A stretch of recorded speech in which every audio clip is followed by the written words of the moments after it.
Yesu ashimwe.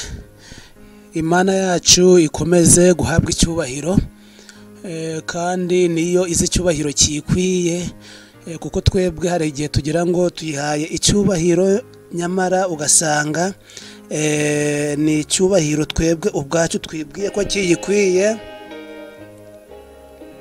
ugasanga twe dutekereza ngo ni icyubahiro kiyikwiye nyamara ari icyubahiro twebwe twatekereje ko ari cyo kiyikwiye.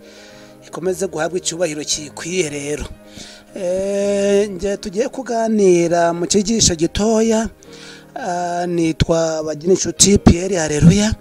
Tugiye kuganira ku kibazo giteye inkeke cyane mu bya mwuka, abantu benshi badashobora gutekereza, abantu benshi badashobora kwitaho, abantu benshi bashobora kuba bari kujijwa nacyo, kandi ari kiri mu bibazo by'ingenzi birenze n'ibyo twebwe ubu ngubu turimo, birenze n'ibiza, birenze n'ibi byorezo byabaye gikwira ku isi yose, biburirwa imiti, biburirwa urukingo. Niyo mpamvu reka turebe ibyibanze, iby'ingenzi kurusha ibindi. Niko Yesu Kristo nawe yakundaga kubigenza, yakundaga kureba ibintu bihangayikishije data wo mu ijuru kuruta bihangayikishije ba data bo ku isi. Mbere yo kugira rero ngo tugire icyo tuganira, reka tubanze twishira mu maboko y'Imana. Mubyeyi mwiza, data wa twese, turagushimye ukuntu dukunda, ukuntu wemeye yuko wadutangira igitambo cy'ikaruvari kugira ngo data cyaraturebera ikaruvari kandi atubone, izina ryawe rikarikomeze guhabwa icyubahiro kirikwiriye. Tugiye kuganira ku byanditswe byawe byera.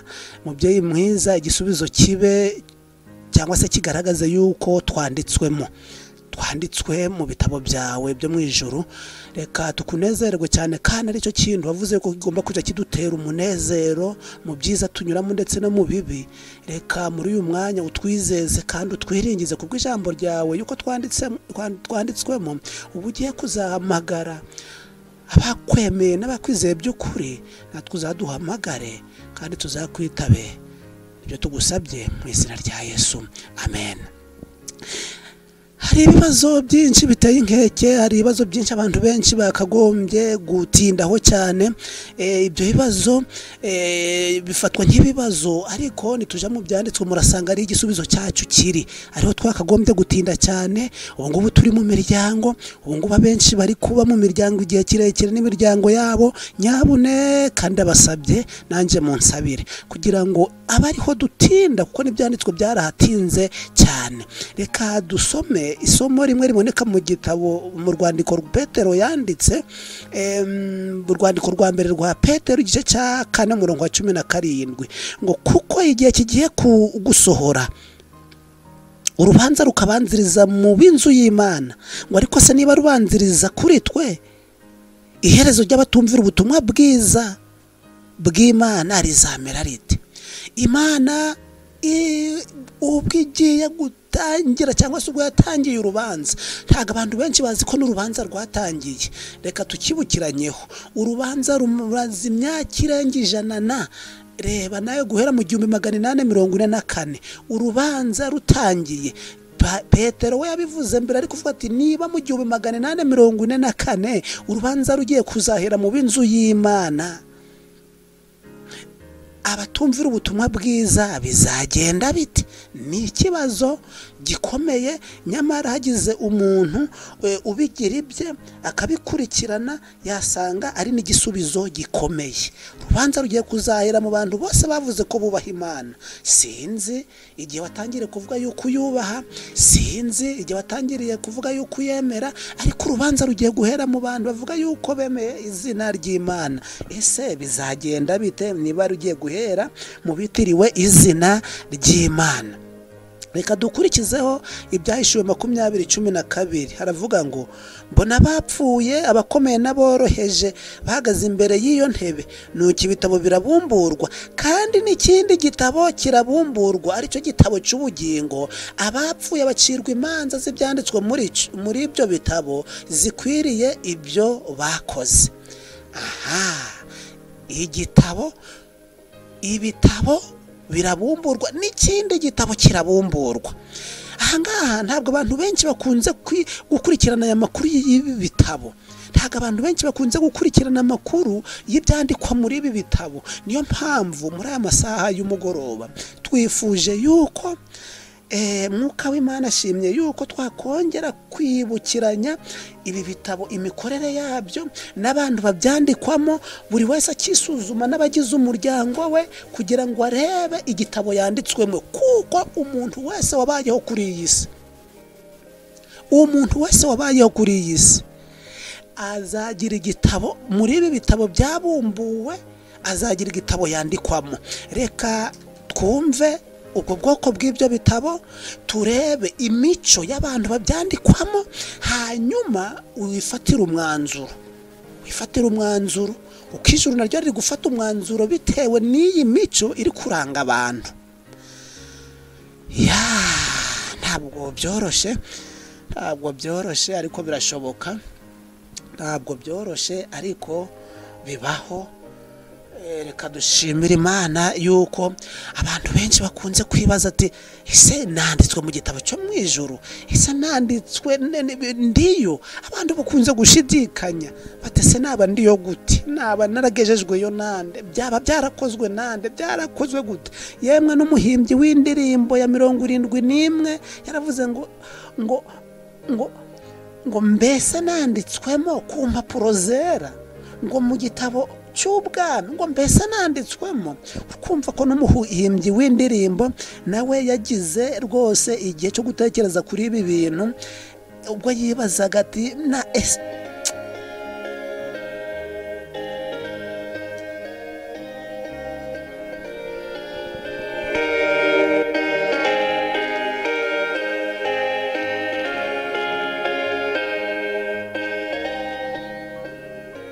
ngaho mva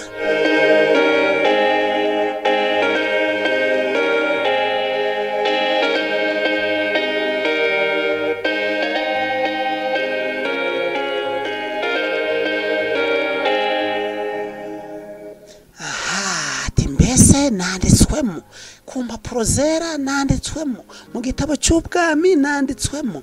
Reka dukoreshe igitabo cy'intambara ikomeye, turebe ni icyigisho kiva ngisuzuma rubanza. Burya urubanza rubaho iteka y'ikinyoma gisakiranye n'ukuri, cyangwa se y'ukuri kuri gutangirwa n'ikinyoma. Ikintu kibikiza n'urubanza, nk'uko binasanzwe bizwi.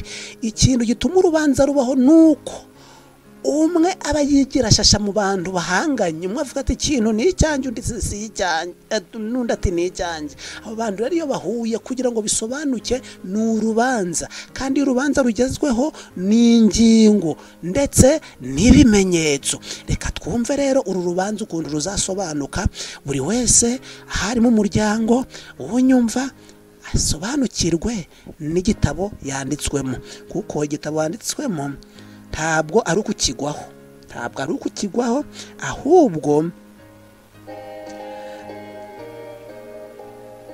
ahubwo ni imico, imyitwarire, uburyo twemera, uburyo umuvugizi wacu Yesu Kirisitu tumwemera muri urwo rubanza.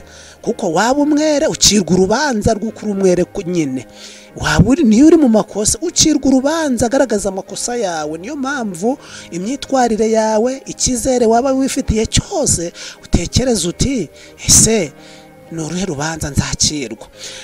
Muri iki gitabo cy'isuzuma rubanza, bambeye igice cy'isuzuma rubanza ni igice cya 28 cy'intambara ikomeye.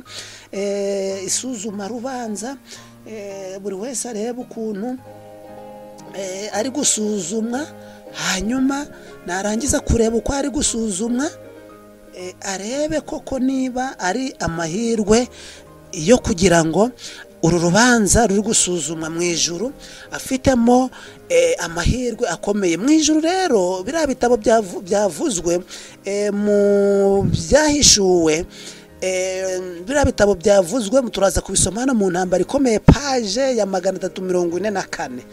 Paje ya 344 turaza gusomamo ngo igitabo cy'urwibutso, igitabo cy'ubugingo, n'igitabo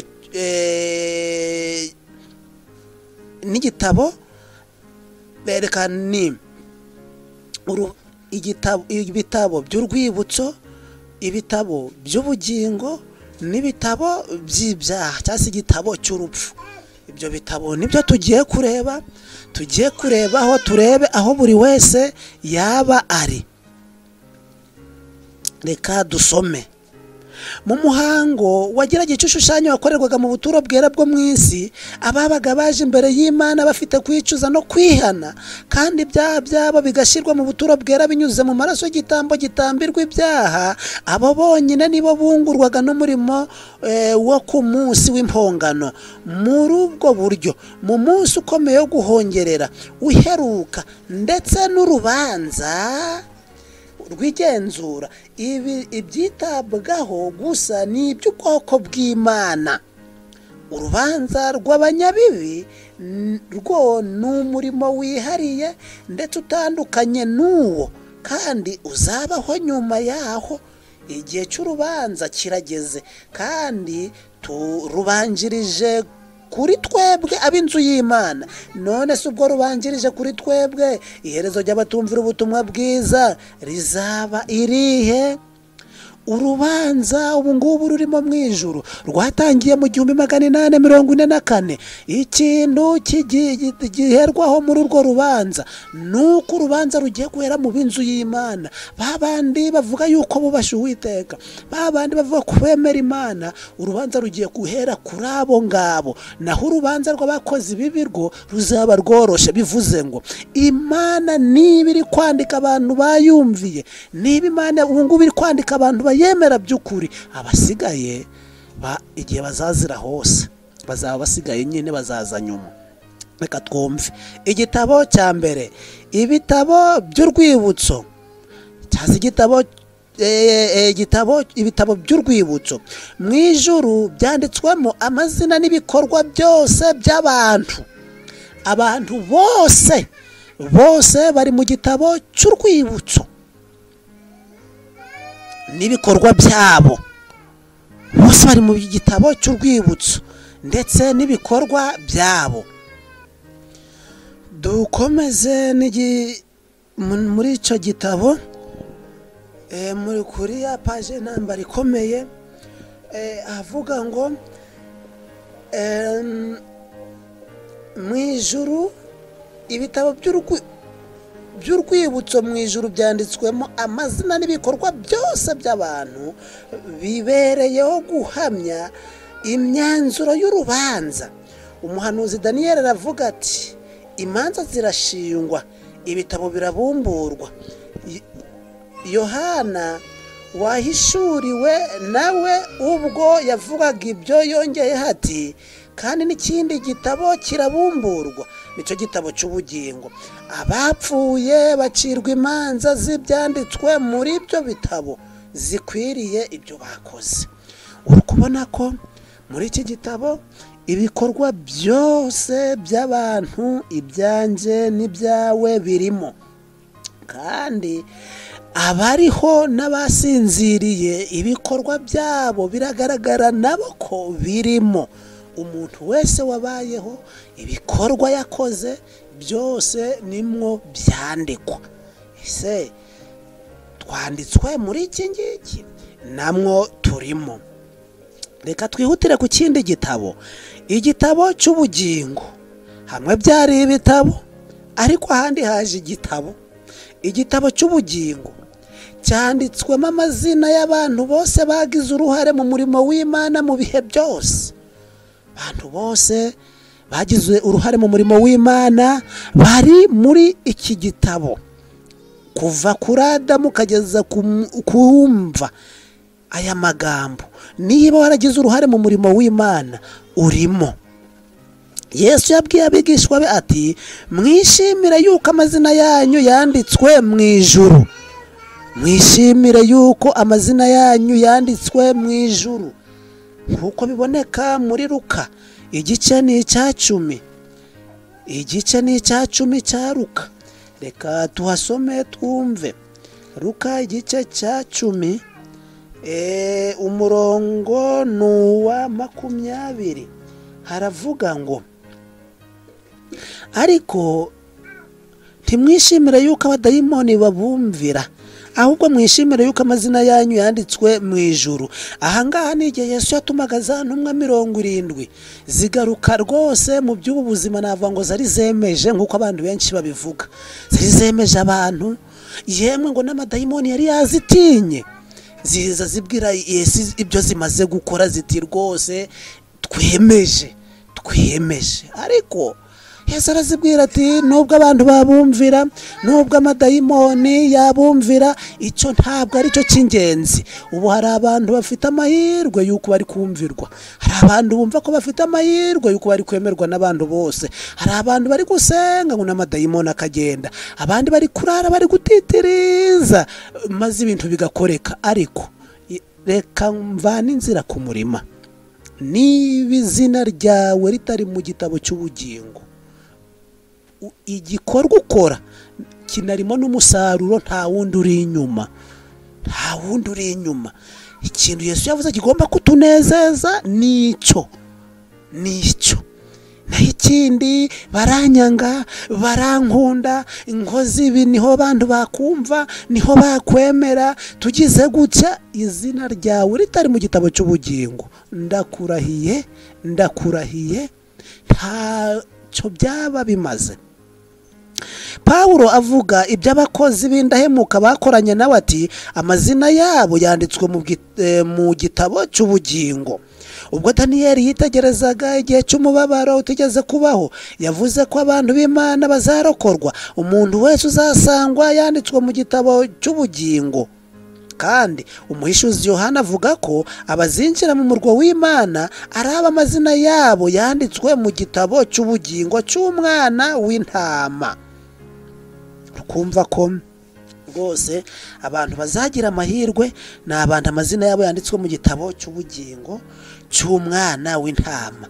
Ahangaha niho nari ngendereye nifuriza uwo ari we wese, ahangaha niho nari ngendereye nifuriza umuntu uwo ari we wese uri mu muryango, kugira ngo yishimire ko izina rye ryaba riri mu gitabo cy'ubugingo. Nubwo ingorane zihari, ibiza bikaba biri kuza, ibibazo bikareba biri kuza, ari umusubizo bigiye bitandukanye, ariko niba izina ryawe ryanditse mu gitabo cy'ubugingo, urahirwa. Umunezero wose, imibabaro waba uri guhura nayo yose, uzayihemberwa, uzayishyura. Ni ideni mu ijuru ryo rizayikwishura niba ariko izina ryawe ryanditswe mu gitabo cy'ubugingo. Reka dukomeze dusome twumve mu gitabo cy'Imana cy'urwibutso. Umurimo wose wo gukiranuka wanditswemo ubutazasibangana. Igishuko cyose umuntu yatsinze, icyaha cyose umuntu yanesheje, ijambo ryose rihumuriza abandi rihora ryibukwa muri icyo gitabo. Kandi umurimo wose w'ubwitange, umubabaro wose n'agahinda umuntu yihanganiye ku bwa Kristo, byose birandikwa. Hangaho ushobora kwibaza utese imibabaro turi guhura nayo ni ku bwa Kristo, cyangwa ni imibabaro imwe iri guterwa n'ibibazo n'imitego twite ziri gushibuka, cyangwa n'ibibazo byo mu by'ubu buzima gusa? Ese imibabaro turi guhura nayo ni ku bwa Kristo? Umunyezaburi Dawidi aravuga ati ubara kurorongotana kwanje, ushyira amarira yanjye mu icupa ryawe, mbese ntibyanditswe mu gitabo cyawe? Muri Zaburi ya 56 umurongo wa 8. Dushishoze cyane twumve aho turi. Hari nanone ahandi handikwa ibyaha by'abantu. Ngaho ibyaha by'abantu nta na kimwe marayika asobwa. Mwibuke ko turi gusoma intambara ikomeye ntoya, paji ya 344. Ngo hari nanone ahandi handika ibyaha by'abantu, kuko Imana izazana umurimo wose mu manza n'igihishwe cyose, ari cyiza cyangwa ikibi, ijambo ry'imfabusa ryose.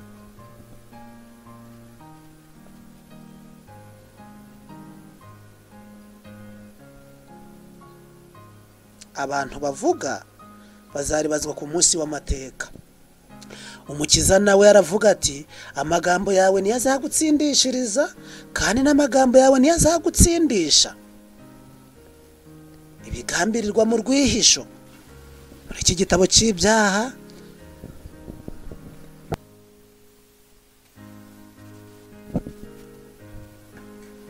muri iki gitabo cy'ibyaha handikwamo amagambo yose. Amagambo yose arandikwa, kandi ayo magambo yandikwa, amagambo avugwa ni amagambo ngo y'imfabusa, yose arandikwa. Ikindi cyandikwa mu bantu bazandikwa mu gitabo cy'urupfu, ibigambirirwa mu rwihisho, ya migabo n'imigambi abantu bagira bihishe. Nzagira gutya, nzakora gutya, tugire gutya, duteganye gutya, kandi hari ubugome. Biranditswe igihe kimwe bizasomwa, ntabwo byagiye. Waba warabigezeho, warageze ku ntego yabyo, waba utarayigeraho, rwose biranditswe. Nimba ishaka nzabimenya, nawe nushaka kugira amashyira kinyoma uzabibona, uvuga uti koko byarandikwaga. Biboneka mu gitabo kitabesha, ntabwo icyo gitabo kibesha. Ntabwo umumarayika asiba, kuko umunyeshuri ashobora gusiba mu ishuri ntiyandike. Ntabwo kibesha, kuko Imana izatangaza ibyari byarahishwa mu mwijima kandi ikagaragaza n'imigambi yo mu mutima. Hariho n'ibindi Imana yandika ikabyandika bitari byashyirwa mu bikorwa, yemwe byaba bitanarageze no ku gikorwa, birandikwa. Bya bindi umuntu yicarana muri we wenyine azi, umugabo umugore n'abana batabizi, bizagaragara kuko byaranditswe. Kandi uwandika ntiyibesha, nta nasiba ngo hagira na kimwe cyamusobwe. Nta muntu n'umwe ushobora kumujijisha ngo habe hari icyo atanditse. Ibigambirirwa byose birandikwa, ntabwo byoroshye. Imana izatangaza ibyari byahishwe mu mwijima kandi ikagaragaza n'imigambi yo mu mutima. Dore ibyo biranditswe imbere yanjye, sinzabyihorera. Gukiranirwa kwanyu ubwanyu nuko abasokuruza kwanyu nzakubiturira hamwe. Gukiranirwa kwanyu nuko abasokuruza banyu ngo nzakubiturira hamwe. Bivuze iki? Ntabwo bivuze yuko Imana izaduhanira ibyabasokuruza bakoze, ahubwo ibyabasokuruza bakoze niba natwe tubona ari byiza tukaba turi kubikora ubu ngubu, Imana izadushira hamwe nirangiza ibihanire uburemere bwabyo. Kandi nk'uko tubizi, tuzi yuko mu ntambara ikomeye paje 463 harabigaragaza. 463 harabigaragaza, agaragaza yuko Imana nija guhana izagira ashira mu matsinda. Reka tubyumve ku paje ya 463. Igisubi heruka ngo none ikimenyetso cyo gutangira intambara kiratangwa, maze izo ngabo zitabarika zitangira kugenda. Ingabo zitigeze kuboneka mu mateka y'intambara zo ku isi, ingabo zihuje intambara zo mu bihe byose. Uhereye igihe intambara zatangiriye ku isi, ntazigeze zihwana n'iryo teraniro ry'abarwanyi. Satani umurwanyi urusha abandi barwanyi bose, abarangaza imbere hamwe n'abamarayika be, bahuza imbaraga zabo muri urwo rugamba ruheruka. Abami n'abagaba b'ingabo nabo bakurikiraho. Kumva urugamba ruzaba ruri kumwe na Satani, urundi cyangwa se iteraniro rizaba riri kumwe na Satani. Abami n'abagaba b'ingabo nabo bakurikiraho, maze imbaga nyamwinshi y'abantu yabamuhombokaga inyuma nayikurikiraho. Ariko nabo bari mu matsinda, itsinda ryose rifite umuyobozi waryo. Mu mugambi udatezuka wa gisirikare, inteko zose zimaze gusatira Yerusalemu nshya, umurwa w'Imana, Yesu atanga itegeko ryo gufunga amarembo ya Yerusalemu nshya, maze ingabo za Satani zirawugota zitegura kuwufata. Ahangaha ni Yerusalemu izaba ivuye mu ijuru iri kumanuka yirigeze hano kuri ino si. Abantu bazaja mu matsinda y'ukuntu bakoraga ibyaha, ingabo zaba ziri kumwe na Satani, za zindi ngo ingabo ngo za zindi zarwanya urugamba mu ijuru zaba ziri kumwe na Satani. Hari izindi z'abagaba b'ingabo ngo babayo kuri iyi si ngo bakomeye, abami n'abagaba b'ingabo. Twavuga bari abagiye barashoza intambara zikomeye zagiye zirayogoza iyi si. Abo bose nabo ngo bazakora itsinda. Ngo hari abandi bantu bapfaga kugenda bari guhomboka inyuma ya guhomboka, ngo bahombokanye inyuma ya Satani, ngo nabo bazaba bakoze itsinda. Ariko hazaba ari itsinda riri muri Yerusalemu, izina ry'Imana rihabwa icyubahiro. Gusa cyari kigendereye kwa yari amagambo ni ukugaragaza yuko iby'abantu bakora bari kwishira mu tsinda runaka. Urugero umuntu abikoraho akaja mu rindi tsinda kugira ngo naje guhanwa zahanirwe ibyo yakoze. Yo mpamvu hano ibyanditswe bivuga ngo muri Yesaya 65 Yesaya igice cya 65 umurongo wa 6 n'uwa 7 bavuga ngo gukiranirwa kwanyu bwanyu nuko abasogokuruza wanyu nzakubiturira hamwe. Nico cyari gitumye dusoma yariya magambo abantu bari mu matsinda y'ibyaha. Reka dukomeze kuri ya paji 345 isubi ya 2. Icyo umuntu akoze cyose kinyura imbere y'Imana kikandikwa ko ari igikorwa cyo gukiranuka cyangwa se ko ari icyo gukiranirwa. Cyose nacyo kigira igitabo kijamo icyo gukiranuka n'icyo gukiranirwa mu buhanga butangaje kandi butagereranywa imbere y'izina ryose mu bitabo byo mu ijuru handikwa ijambo ryose ry'ikinyoma bya binyoma twabwiye abantu. Bya binyoma twabwiye abo dukorana, bya binyoma twabwiye abo dusengana, bya binyoma twabwiye abantu bagiye batandukanye, byose birandikwa.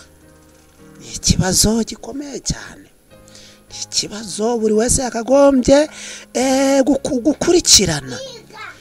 Ngo icyo umuntu yakoze cyose kinyura imbere y'Imana kikandikwa ko ari igikorwa cyo gukiranuka cyangwa se ko ari icyo gukiranirwa mu buhanga butangaje kandi butagereranywa imbere y'izina ryose.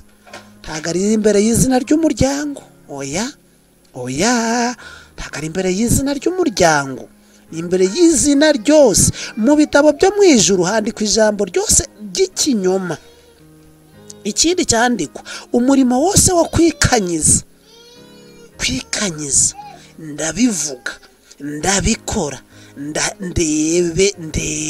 ndebe ko hari uwampagarara imbere, reka ndebe, reka mbigerageze, reka kwikanyiza.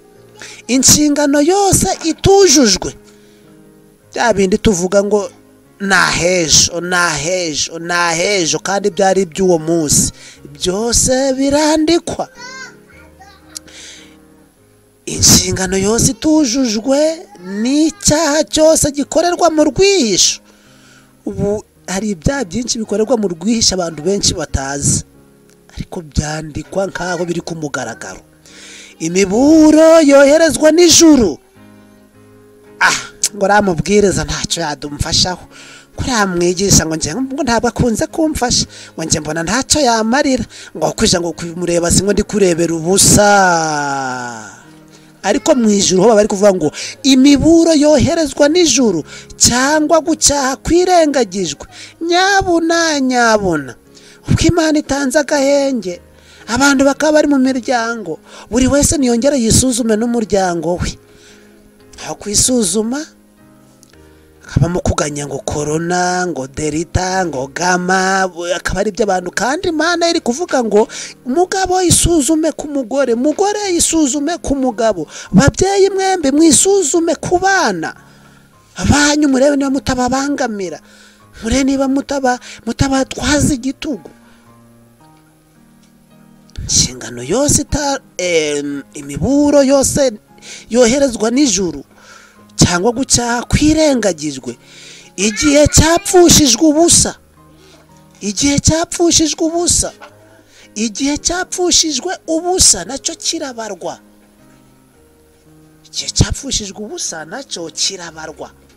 buri wese narebe igihe kigenda gipfa ubusa mu mibereho ye, mu mibereho ye. buri wese arebe igihe yatakaje apfishije ubusa. Kibi biha abantu batari kuja ku kazi, bazi ngo ni abantu benshi bazi ngo ni igihe cy'imfabusa, ariko Imana iri kukibara. nta Imana imbere y'Imana ari igihe gipfa ubusa, n'imbere y'abana bayo nta gihe gipfa ubusa, igihe cyose kibyazwa umusaruro. Ahangaha rero niyo mpamvu bavuze ngo ngo igihe cyapfushijwe ubusa kirandikwa, igihe cyakoreshejwe nabi nacyo kirikandikwa. ngaho buri wese niyisuzuma reba igihe cyakoresha nabi, imbaraga zakoreshejwe mu kwimakaza ibyiza cyangwa ibibi, ndetse n'ingaruka zabyo zikomeye, byose byandikwa n'umumarayika. Amagambo aremereye cyane, amagambo afite uburemere burenze ubwibuye. Ni amagambo aremereye afite uburemere burenze ubwitegeko. Reka dukomeze. Amategeko y'Imana niyo azaba urugero ngenderwaho rwo gusuzumiraho imico n'imibereho y'abantu mu rubanza. Amategeko y'Imana, abantu benshi usanga bavuga batese none hazagenderwa kuki? Amategeko y'Imana buri wese yongera asubire mu kuva. Hari ibikundi itegeko rya mbere rivuga ngo ntukagira izindi mana mu maso yanjye. Itegeko rya kabiri rikavuga ngo ntukiremere igishushanyo kibashwe. Itegeko rya gatatu rikavuga ngo ntukavugira ubusizi nacyo Uwiteka Imana yawe. Itegeko rya kane ryahuye n'uruva gusenya. Itegeko rya kane ryakubiswe n'inkuba itagira amazi. Itegeko rya kane utabona uko ibibazo ryahuye naryo rivuga ngo wibuke kweza umunsi w'isabato. Bamwe bakayigira ku munsi wa karindwi, abandi bakaba bayifite ku munsi wa mbere. Isabato y'Uwiteka abantu benshi bavuga ngo yahinduwe, ngo yarahindutse. Isabato y'umunsi w'Uwiteka abantu benshi bavuga yuko ngo ni y'Abayuda. Imana iri kuyigenderaho nkaho nuva ngo ni y'Abayuda. Imana izahita igufata nk'umuyuda, ucirwa urubanza. Itegeko rya gatanu ngo wubahe so na nyoko kugira ngo uramire mu gihugu. Bana benshi ntabwo bacubaha ababyeyi, abana benshi bacubaha ababyeyi. Niyo mpamvu uburame bwacu umunyezaburi yaburebye.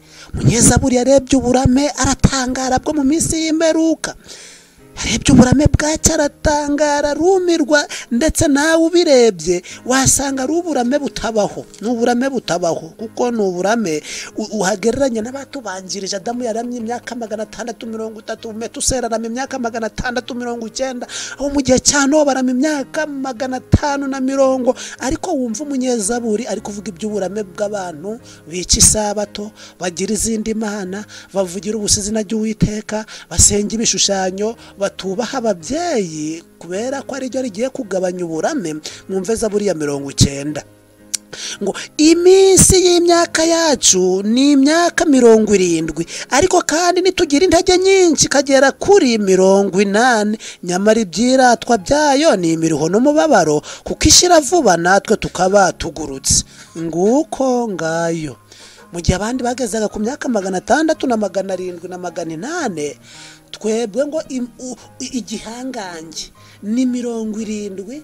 Umunyembaraga rwose nibwo twavuga ku muntu noneho uzubaha Imana, kubahiriza amategeko y'ubuzima. Mbese umuntu uzaba ari igihangange mu byerekeranye n'umushikirano n'ijuru, azagira imyaka 80, imyaka itageze no kujana. Tekereza kwanduranyiriza muri iyo myaka. kandi 80 niyo myinshi. Ubwo bazagenda afite 30, abazagenda afite imyaka 40, abazagenda afite imyaka 10, abazagenda bafite imyaka 8, abazagenda afite umwaka umwe, bazapfa bataravuka. Nishwashwa ntabwo wababara. Ngaho twisuzume buri wese arebe ngo amategeko y'Imana ni yazaba urugero ngenderwaho rwo gusuzumiraho imico n'imibereho by'abantu mu rubanza. Twari tugeze ku itegeko rya 5 ryo kubaha kugira ngo turame, ariko ngo nukubaha mu mwami. Ntabwo ari uko umubyeyi ashobora kunywa itabi ngo nanjye reka ndinywa kugira ngo ndame. Oya, nukubaha mu mwami. Itegeko rya 6 ngo ntukice. Ibiganza byinshi by'abantu biriho amaraso, ibiganza byinshi by'abantu byabaye inkora amaraso, birimo amaraso mu ntoki. Itegeko rya 8 ntugasambane. Gusambana ryo ni isomo rwose umuntu ari kuvuga ameze nk'uri kurenzaho. Byabaye nk'imikino. Abantu benshi basigaye banabicuruza imikino y'urukozasoni kuri za televiziyo, ku mashene agiye atandukanye arimo ibikorwa by'urukozasoni nk'ibyo. Abana benshi mu miryango imwe n'imwe bari batunzwe nabyo. Umubyeyi akiyenda ariko akazana abana bakarya muri ubwo buryo. Munyumvira n'ukuri. Abagabo benshi nta bagabo bakigira urugo rumwe. Akarusho kabigaragaza nuko hariho n'abagore batakigira urugo rumwe. Abana bo nukureberaho. Abana baba bari kumenyerezwa urukumva biroroshe. Ntugasambane, ntukibe. Tuzagera igihe cyo gusesengura cyangwa se tugendera kukundi ibyanditswe byasesenguye amategeko bikayasobanura neza. Iki ni icyigisho tuzashyiraho. Ntukibe. Uzasanga benshi twiba, ariko kugira ngo tubyemere biragatsindwa. Itegeko rya 9 ngo ntugashinje ibinyoma mugenzi wawe. Abantu benshi batunzwe n'ikinyoma. Nuvuga guke, nugira guke, niho urabona ibi. Akiyemeza, mugabo akiyemeza akavuga ibintu ku rurimi ariko ku mutima bidahari. Kandi Imana yaratanze ururimi rumwe, ariko umuntu akemera akavugisha umunwa umutima atari guhamanya nawo, umutima utari kumurya. Nasomye amagambo avuga ngo igihe cyose umutima uzaba udahamanije n'umunwa, indwara ngo ziziyongera, kandi ngo zizaja ziragenda zifata kuri izo ngingo izo ngingo zahagaritswe cyangwa se zitumviwe. Muzaje kubona mukabona n'indwara zigenda ziyongera zifatira ku ngingo zimwe na zimwe. Icyo nacyo tuzakira batwiga kubyerekeranye n'ubuzima. Itegeko rya 10 rikavuga ngo ntukifuze. Indwara nyinshi ziri guturuka ku kwifuza. Nshaki ibi nifuza ibi kugera kuri ibi, kandi ubushobozi butabyemera, kandi impano yawe itabyemera. Niyo mpamvu umwanditsi hano yavuze ngo amategeko y'Imana niyo azaba urugero ngenderwaho gusuzumira imico n'imibereho y'abantu mu rubanza. Umunyabwenge yaravuze ati wubaha Imana kandi ukomeze amategeko yayo, kuko ari byo bikwiriye umuntu wese, kuko Imana izazana umurimo wose mu rubanza. Intumwa Yakobo yihanangirije abavandimwe be ati muvuge kandi mukora nk'abaje gucirwa urubanza n'amategeko atera umudendezo. Ikintu cyose umuntu avuga, ikintu cyose umuntu akora, yakagombye kuba ari gutekereza ngo kigiye mu rubanza. Uko urya bigiye mu rubanza, uko ugenda mu rubanza, uko ubana mu rubanza, ibyo ukora mu rubanza, ibyo ugira ute mu rubanza, imyambarire yishyire mu rubanza. Niyo mpamvu Pawulo yavuze ngo mwisuzume kandi mwigerageze murebe niba mukire mu byanditswe. Uko byose icyo umuntu akora, atekereza, agambirira cyose gishyirwa hehe mu rubanza. Abazasangwa batunganye mu rubanza bazaba mu mugabane wo kuzuka ko bakiranutse. Umuntu Imana izacira urubanza igasanga kiranuka, igasanga rwose ari umwere imbere yayo bitewe nuko yakoranye n'ijuru n'uburyo yemeye Mwuka Wera kugira ngo amuyobore, nta kindi kintu kizakurikiraho. Yaba yarapfuye yaba ariho, azazuka mu muzuko wa mbere, kubera ko tuzi ko abanyabyaha ubundi nibo baza nyuma. Yesu naza abakiranutsi nibo bazazamuka mbere. Yesu naba ari kuzura abakiranutsi nibo ba mbere, abanyabyaha bo bazaba bari inyuma. Icyarubanza Imana iri guhera ku bantu bayo, hanyuma batayubaha inyuma. Nuko bipanze. Niyo mpamvu ngaha bavuze ngo abazasanga batunganye mu rubanza bazaba umugabane wo kuzuka ko bakiranutsi. Yesu yaravuze ati ariko abemerewe kuzagera muri ya si yindi bakaba bakwiriye no kugera kuzuka mu bapfuye bazamera nk'abamarayika, bakaba ari abana b'Imana kuko ari abana b'umuzuko. Nanone kandi Yesu aravuga ati abakoze byiza bazazukira ubugingo, abakiranutsi bapfuye ntibazazuka kugeza aho urubanza ruzarangirira rukabashira mu ruhande mu mugabane w'abakwiriye kuzukira guhabwa ubugingo. Dusubiremo, abakiranutsi bapfuye ntibazazuka kugeza aho urubanza ruzarangirira rukabashira mu mugabane w'abakwiriye kuzukira guhabwa ubugingo. Kumva ko n'abakiranutsi basinziriye, urubanza nirurangira nibwo Yesu Kristo azagira ute azaza, hanyuma agira ute avuga ati muzuke mwebwe abo Data yahaye umugisha. Bahita bazamuka uko ijambo rya Yesu rirarema. Ubwo ibyanditswe kuri bo bizaba bisuzumwa kandi bigafatirwa umwanzuro, ntabwo bo ubwabo bazaba bahagaze muri urwo rukiko. Nubwo ibyo byose biri gukorwa, nubwo byose biri gufatirwa umwanzuro, ntabwo abantu bazaja muri urwo rukiko, ahubwo Yesu ari kureba imibereho ya buri muntu. Yesu ari kureba imibereho ya buri umwe. Yesu ari kureba uko buri wese ari kwitwara, nibyo biri kumushyira mu gitabo runaka. Niyo mpamvu hano bavuze ngo Yesu azahagoboka ababera umuvugizi, ababuranira imbere y'Imana. Icyakora nihagira umuntu ukora icyaha, dufite umurengezi kuri Data wa twese, niwe Yesu Kristo ukiranuka.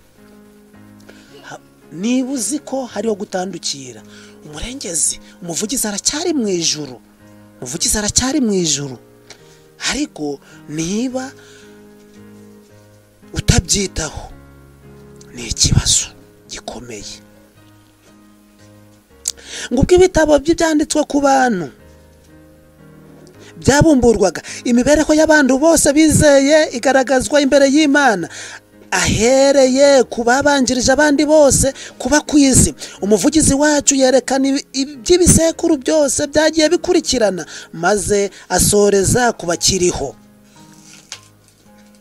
Ese umuntu yamenya niba ubu ngubu urubanza rwarageze mu bakiriho, ko rwahere mu basinziriye, ruza no mu bariho? Tekereza niba ubu rubanza ruri mu bariho, byamera bite njyewe nawe? Izina ryose riravugwa, izina ryose riravugwa. Ba Jambosi ko ba Hiti yaremye, ba Kristina, ba Soreye, ba Pierre, bande izina ryose riravugwa. Urubanza rwa buri wese rurasuzumwa, rusuzumanwa ubushishozi. Amazina amwe akemerwa, ayandi ntiyemerwe. Igihe hagize umuntu ufite ibyaha bicyanditswe mu bitabo byo mu ijuru, ibyaha bitihanwe ngo bibabarirwe, izina rye rizahanagurwa mu gitabo cy'ubugingo. Kandi ibyanditswe bigaragaza imirimo myiza bakoze bizahanagurwa mu gitabo cy'urwibutso. Nguko uko bimeze. Niba umuntu yarakoze icyaha kanga kukihana, izina rye rizahanagurwa mu gitabo cy'ubugingo, kubera ko urupfu rwa Yesu Kristo rutuma twese tubarirwa mu gitabo cy'ubugingo. Ariko kubera ko buri wese agomba gushishoza, ngo umuntu wese wihambiriye ku cyaha akanga kukireka, akanga kwita kwa ririya somo riboneka muri rwa mbere rwa Yohana igice cya 2, ngo nihagira umuntu ukora icyaha dufite umurengezi wo kukiduhanagura, akaryirengagiza ko icyaha cye cyababarirwa, izina rye rihita rikurwa mu gitabo cy'ubugingo. Kandi ibyanditswe bigaragaza imirimo myiza bakoze bizahanagurwa mu gitabo cy'Imana cy'urwibutso. Muzi ko mu gitabo cy'urwibutso imirimo yose yandikwa. Uwo muntu uzaba ariziritse ku cyaha, izina rye nimara kugaragara ko yiziritse ku cyaha, izina rye riri gukurwa mu gitabo cy'ubugingo n'ubu ngubu, ndetse na ya mirimo myiza yaba yarakoze yandikwaga mu gitabo cy'urwibutso nayo izahita imera nk'aho ibaye zeru. Ese turi maso? Ese buri wese ari kubitekerezaho? Kandi byose ngo birashoboka kuko Yesu ngo areba abantu bakiriye ubuntu bwe, areba Yesu abantu bamwifuza kandi bamukeneye bakanabimusaba. Abo bantu Yesu yaravuze ngo nzi izina rya buri wese, kandi nabanditse mu biganza byanje. Kubandika mu biganza rero abantu bose bashobora gutekereza ngo ni mu kiganza kirambuye. Oya, ni hahandi bateye imisumari, ni habarebera akavuga ati abangaba ni narabapfiriye. Nguko umurimo w'urubanza rugenzura n'uwo guhanagurwa kw'ibyaha ugomba kurangira mbere yo kugaruka k'umwami wacu Yesu Kristo. Yesu naza uwo murimo uzaba warangiye. Abantu benshi bazi ngo bazihana Yesu nagaruka, ngo Yesu natunguka mu kirere ngo abantu benshi bazihana, ariko ngo Yesu naza uyo mirimo yose ngo izaba yarangiye. Wakwihana utakwihana bizaba byarangiye. Niho kubona umunyeshuri avuze ngo agiye gukora ikizamini, barangije gutanga amanota, yarangije gufata birete. Ibyo bimaze iki? Ibyo bimaze iki? Ntacyo byaba bimaze. Niyo mpamvu icyigisho cyacu, reka ubwo urubanza rwo kugenzura ndetse no guhanagurwa ibyaha byatangiye mu gihe cyagenwe, aricyo herezo ry'imyaka 2300, bivuze ko urubanza rwatangiye mu 1844. ubwo abazi imibare mwafata 2021 mugakuramo 1844, muraza kubona igihe imyaka urubanza rumaze ruba. Niyo mpamvu buri wese agomba kwita kuri no ngingo cyane. Hari ibindi biri gusuzumwa kugira ngo atazagira umuntu ukomeza kuvuga ati nanditswemo cyangwa se nanditswemo. Ku paji 348 mu rubanza imikoreshereze y'impano yose umuntu yahawe iragenzurwa. Ni mu buye buryo twakoresheje umutungo twatijwe n'ijuru. Abantu benshi bari kwigisha ngo umurimo wararangiye. Bati umurimo wararangiye kandi uracyakomeje, kandi imirimo yacu mu ngo iracyakomeje, tunaracifuza kugira ibindi bintu tugeraho. Ariko bagera ku murimo w'Imana bavuga ngo hakenewe amafaranga, bavuga ngo hakenewe amaturo, bavuga ngo hakenewe icyacumi, bavuga ngo hakenewe umusaruro, bavuga ngo hakenewe ibirundo. Ngo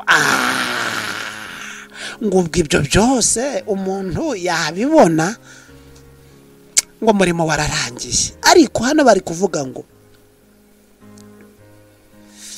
ni mu buye buryo twakoresheje umutungo twatijwe n'ijuru. Mbese umwami nagaruka azahabwa ibye yakubikije n'inyungu yabyo? Mbese imbaraga twaragijwe zaba iz'amaboko, bandi umukoresha amaboko, zaba iz'umutima n'ubwenge, bandi umukoresha ubwenge barimo, n'abandi bakoresha amakompiyuta n'iki. Twazikoresheje neza ku bw'ikuzo ry'Imana no guhesha abatuye isi imigisha. Mbese twakoresheje dute igihe cyacu? Twese amasaha arangana. Ntawe uzavuga ngo yahaye amasaha menshi ngo uraniwe bosi ku masaha. Ni 28 kuri 28, ariko uzasanga bamwe bari kuyazira abandi barayakuyemo imigisha. Ikaramu yacu ni karamu. Hano mufite za diplome, hano mufite za masters, hano mufite ibindi byiciro. Mukoresha amakaramu, akaba ari icyo abagezaho, akaba ari icyo babahembera. Ijwi ryacu ni ijwi ko hari abandi batagize amahirwe yo kuvuga. Icyo jwi ugomba kuzatanga umusaruro waryo. Imana izavuga ati amafaranga yacu. Imana izi amafaranga dufite. Izi amafaranga dufite ni buhembwa 5, ni buhembwa 10, ni buhembwa 200, ni buhembwa 400. Imana irabizi. ndetse n'ubushobozi bwacu byose ni iki twakoreye Kristo mu bantu b'abakene. Ubu n'ubu turi mu bihe bigoranye, abantu bose bari buvuga ko hari abakene. Umuntu w'umukire ari kugira ngo abakene batamwegera cyangwa batagira icyo bamusaba, ari guhita avuga ati nibo bari kubanza cyane ngo ari kuzi ibyo korona yakoze kugira ngo abakene batagira aho barinyuza. Ariko ijuru rivuga ngo bashavura bo bamaza byagenze bite? Imfubyi zamariwe iki? Bapfakazi bamariwe iki? Ibyo byose ni ibisubizo akagombye kwisubiza ukajura vivura. Iki Uwiteka yaramfashije, iki kizankoraho, iki Uwiteka yaramfashije, iki kizankoraho. Yesu nasanga hakirimo ibikivugwa ngo kizankoraho, fini sinajyawe rizaterana kugwa mu gitabo cy'ubugingo. Ibyo bindi bagiye uravuga ngo yaramfashije bihita bihanagurwa mu gitabo cy'urwibutso, uhita uja mu gitabo cy'urupfu cyangwa igitabo cy'ibyaha, ibyawe bibe birarangiye. Kuvuga ko umuntu yizera Kristo nta gaciro bifite, gusa urukundo rugaragarizwa mu bikorwa nirwo rufite akamaro.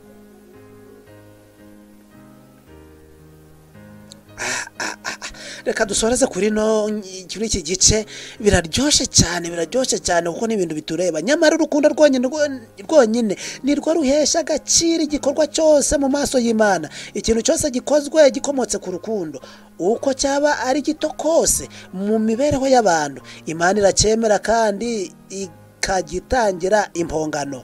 Ukwikanyiza guhishwe abantu bagira gushirwa ahagaragara mu bitabo byo mu ijuru. Muri byo handitswe inshingano umuntu atashoje yagombaga gukorera bagenzi be, ndetse no mu kwirengagiza iby'Umukiza asaba ni byinshi. Hepfo baravanga amafaranga, igihe n'imbaraga byeguriwe kwiyerekana no kwishimisha, ariko agahe gato gusa niko bagenera gusenga, kwiga ibyanditswe byera, kwicisha bugufi mu mitima no kwatura ibyaha bakora. Ngibi ibintu bitatu buri wese mu muryango akagombye kwitaho, yagombye kureba. Si byanditswe byera nibyo biri kunyobora? Ese gusenga biri gusobanuka mu miryango?